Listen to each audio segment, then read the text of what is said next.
Wow. I know for a fact there's a lot of people that have been waiting 2.5 years to hear this breaking news when it comes to the long-awaited return of the former welterweight unified world champion. Has only lost one time in his career, former IBF welterweight champion of the world, beating Cal Brook to get that bout. Former WBC welterweight champion of the world, beating Sean Porter to get that bout. And former WBA welterweight champion of the world, beating Yordenis Ugas after a 2-year layoff, suffering from that torrecna that he found out, having a little bit of pain in his eye before his Manny Pacquiao clash that was supposed to go down in 2021. It's been a long journey for Errol Spence and Errol Spence Jr. fans. You're talking about a guy who, after his Sean Porter WBC welterweight win, almost dies in a Lamborghini car crash. The car flips in the air multiple times. Errol, the true Spence Jr., is thrown out of the vehicle and, oh my God, literally has no injuries. I'm talking about serious injuries, like no bone breaks, no fractures. His face was really, really messed up. Don't get me wrong, the cuts on his face and everything. But he was lucky to walk away. Lucky to walk away with no just traumatic, serious injuries, right? Ends up coming back, defeats Danny Garcia. And all that happens leading up to one of the biggest fights of his career, his last fight against Terrence Bud Crawford. Undisputed world titles on the line. Errol Spence Jr.'s IBF, WBC, and WBA bouts on the line versus Terrence Bud Crawford, WBO welterweight champion of the world. And we all know how that played out.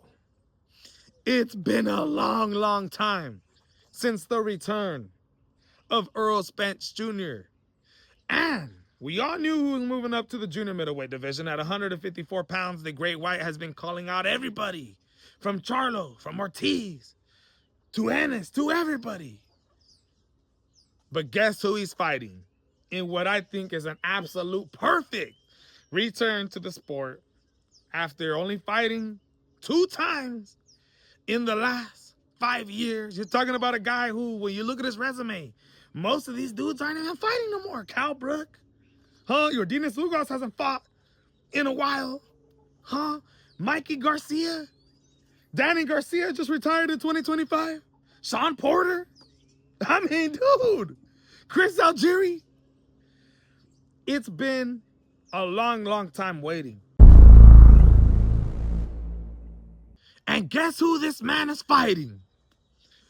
None other than Sydney, Australia's own 26-3, 2-3 in his last 5 fights. Two of those 3 losses being stoppages, being knocked out one time brutally to Bakram Mirzataliev. But you're talking about a former junior middleweight champion of the world being elevated to WBO full status. Tszyu had beat Tony Harrison for the interim WBO bout, so they decided to elevate Tszyu. He defends his bout one time against Brian Mendoza, which was a great defense, being the fact that Brian Mendoza had just finished coming off, knocking out Sebastian Fundora.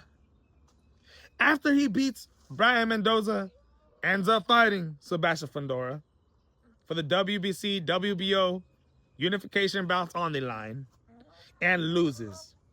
Not only does he lose, but my goodness, was that fight a war, something that probably took a lot out of Tszyu, being that he was undefeated going in that fight.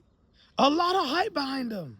Some people thought that this guy had a lot of promise in the junior middleweight division. Sebastian Fundora, in round 2, accidentally elbows him. He's such a tall guy, the tallest goddamn champion in the sport of boxing, standing at 6'6", the towering inferno, accidentally elbows him. Tszyu from round 3 and then on. Can't see. The blood is getting in his eyes. It's a back and forth goddamn war. One of the most bloodiest fights that I have ever seen in my life. Sebastian Fundora versus Tim Tszyu won. Ridiculous. After that fight, he gets into a fight with Bakram Mirzataliev, right? For the, what, IBF Junior Middleweight Championship title. And guess what happens? Bakram sleeps him. He puts him to sleep in 3 rounds in one of the most brutal goddamn fashions that I've ever seen somebody get knocked out. Tim Tszyu was absolutely exposed against Bakram Mirzataliev. I'll say it like that. After that fight, comes back and fights somebody a little bit, you know, lower level in the name of Joey Spencer. Knocks Joey Spencer out. Ends up coming back in what was 2 fights ago against Sebastian Fundora. In what was a goddamn blockbuster of a fight again. You had Sebastian Fundora knocking down Tim Tszyu in round 1. Tim Tszyu still getting beaten on. But as the rounds started to progress to the later rounds, I thought round 6 was getting a little bit more even. Round 7 was Tim Tszyu's best round. It was his best round. And as soon as the round ends, he took like a 10-punch combination. He sits down, and it's over. It's over. It looks like Tim Tszyu quits. His coach says it's over. Tim Tszyu, honestly, in my opinion, did nothing to show these guys that he wanted to continue fighting. The heart was beating out of this man. It was beating out of him. And since then, his most recent fight in 2025, he beats Anthony Velasquez, who I want to say is top level by decision. Looky, guys, this is an absolutely fantastic fight that I can't wait for. Both men have had a lot of struggles outside of the ring and inside of the ring in the last couple years. Errol Spence Jr. is coming off a goddamn 2.5-year layoff. Has only fought 2 times in 5 years. Had a lot of issues with his body over the last years, right? And Tim Tszyu, somebody who's been tested inside the ring, but just been getting beat down and having wars, taking a lot of life out of you. A big opportunity for Tim Tszyu, who has to face and is going to be facing somebody in a tune-up fight before we go up against Errol Spence Jr. That's the breaking news. Tim Tszyu is going to have a tune-up fight before he fights Errol the Truth Spence. But what happens if Tim Tszyu doesn't win that fight, or who is it going to be against? That's a great question. They said it's a tune-up fight, so it must be against somebody who's easy.